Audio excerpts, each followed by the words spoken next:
안녕하세요. UH 박성철 센터장입니다. 자, 오늘은 학생부 종합전형에서 가장 중요한 합격하는 생기부 만들기 첫 번째로 우리가 흔히 이야기하는 창체, 창의적 체험활동에 관련되어 있는 내용의 생기부가 어떻게 구성되고 어떤 내용이 들어가면 합격할 수 있는가, 그 이야기 드리겠습니다. 당연히 창체 관련되어 있는 생기부 내용은 해당 선생님이 써주시겠죠. 동아리 같은 경우는 동아리 선생님 쓰실 거고, 그 다음에 자율이나 진로 같은 경우는 보통 담임 선생님께서 진행을 하시기 때문에 당연히 써주시는 거는 선생님들께서 써주시는 건데, 제가 이야기 드리는 내용들은 우리 선생님들이 써주는 그런 내용들은 반드시 학생들이 학교 내에서 했었던 활동 내용에 근거해서 써줘야 되기 때문에 어떤 활동 내용들을 내가 준비를 하면 그 내용이 창체 내용에 적힐 수 있을까? 물론 적히는 거에 대한 내용들도 잘 써줘야 되겠지만은 기본적으로 어떤 내용들이 추가가 돼야 될까? 그 부분들에 대한 내용 설명을 드리는 겁니다. 창체가 앞으로 이제 현재 고3부터 해서 최소한 이제 올해 고등학교 1학년 학생까지는 기본적으로 이전에 비해서도 강화될 가능성이 높거든요. 생기부에 대한 요소가 조금 더 점점 강화될 거고, 특히 중학교 3학년 이하 학생들, 아직 고등학교 생기부를 받지 않은 학생들 같은 경우는 입시가 그런 방향으로, 흔히 이야기하는 대학별고사, 종합 패턴에 대한 내용으로 생기부가 조금 더 강조되는 형태로 강화될 가능성이 높기 때문에 그런 부분들에 대해서 조금 더 여러분들은 팁이 될 수 있겠다 생각을 해서 영상 찍게 됐습니다. 자, 일단 창체 관련돼서 첫 번째로 나오는 게 뭐냐 하면 자율활동이에요. 자율활동은 말 그대로 학생이 스스로 자기 주도적인 관점을 가지고서 학교 생활에서 필요한 요소들을 하고 있는지에 대한 내용들을 적어주는 요소인데, 흔히 여러분 생기부 보게 되면 가장 많은 게 뭐냐 하면 학교에서 진행했던 무슨 교육, 뭐 예를 들면 뭐 흡연하면 안 된다, 뭐 금연교육, 뭐 성교육 이런 식으로 학교에서 진행하는 일반적인 형태의 교육 내용들이 많이 깔려 있어요. 보통의 경우는 우리가 생기부를 보면 4등급 때 이하 같은 경우는 주로 그런 교육 관련되어 있는 내용들만 주로 많이 써 있는데, 그것만 가지고선 사실은 경쟁력을 갖는다고 보기 어렵겠죠. 기본적으로 자율 관련되어 있는 내용들에서 저희가 꽤 중요하게 생각하는 게 두 가지입니다. 첫 번째는 리더십 관련된 거죠.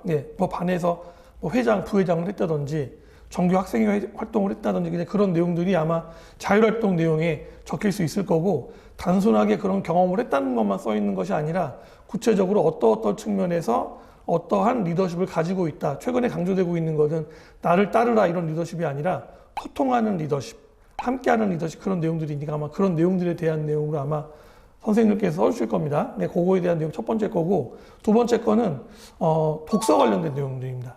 우리 생기부 사항에 원래 독서 활동 내용이 있는데 그 부분을 대학교 쪽에서는 평가 요소에 반영을 하지 않게 되어 있기 때문에 주로 보게 되면 독서 관련되어 있는 내용들이 세특 부분에서 과목별로 책 한 권 정도씩 넣어가지고 스토리텔링 할 수 있게 만들어주는 경우들이 있는데, 제가 생각할 때는 자율활동에 대한 내용에서 학생이 자기 주도적으로 자신이 원하는 진로나 전공 관련되어 있는 내용들, 학교 교과 과정에 대한 걸 연결시키는 형태로 해가지고 책을 묶어서 뭐 예를 들면 한 4권에서 5-6권 정도 묶어서 한 학기 정도 독서록 형태로 만들어준 다음에 그 내용에 이어가지고 관련 내용을 좀 심화시킬 수 있는 보고서, 그런 내용까지 정리될 수 있다면 굉장히 좋은 생기부 내용들을 만들 수 있기 때문에 반드시 그런 것들을 기획을 하시고 사전에 먼저 담임 선생님이랑 먼저 그런 내용들에 대해서 협의를 해보아야 됩니다. 왜냐하면 써주는 당사자는 결국 담임 선생님이시기 때문에 선생님께서 그런 것들에 대해서 어느 경우는 허용을 안 하는 경우도 있거든요. 그러니까 반드시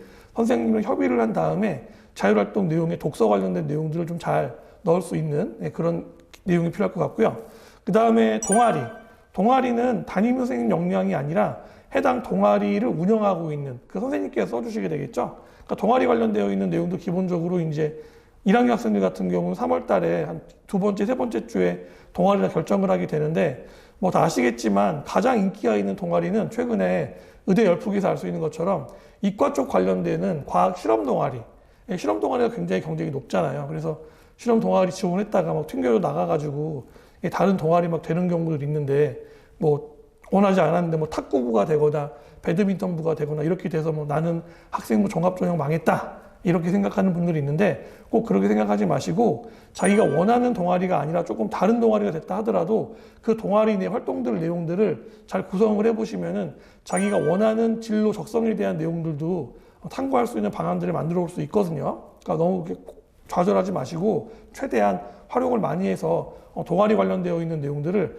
잘 정립할 수 있도록, 그리고 이제 너무 안 맞는 경우는 2학년 때, 2학년 올라가기 한번 또 바꿀 수가 있잖아요. 예, 그런 요소들을 감안을 해서 동아리에 대한 내용들 같은 경우는 그 해당 선생님과 잘 커뮤니케이션을 진행을 하시는데, 특히 중요한 게 뭐냐면 문과 이과 공통인데, 동아리 관련되어 있는 내용들은 학생의 어떤 적성이나 특성에 대한 요소도 보는 것도 있지만, 또 하나는 학생들 간의 관계, 상호적 관계를 어떻게 형성을 하고 활동을 얼마나 진지하게 하는지에 대한 내용들을 꼭 기술하게 돼 있거든요. 그러니까 혼자서만 잘났다고 혼자서 다 하려고 하지 말고 친구들하고 힘을 합해서 협력하는 모습들 보여주고, 기본적으로 실험이나 어떤 보고서 활동을 했다라 그러면 거기서 내가 어떠한 부분들을 깨우쳤는지를 꼭 기술할 수 있도록 해주시고, 이어서 추가적인 형태의 보고서나 발표에 대한 내용들이 연결될 수 있는지를 같은 동아리에 있는 친구들과 협의해서 이야기를 해본다든지, 아니면 그런 내용들을 반드시 동아리 선생님이랑 이야기를 해서 기입될 수 있도록 진행해 주는 게 되게 중요할 것 같아요.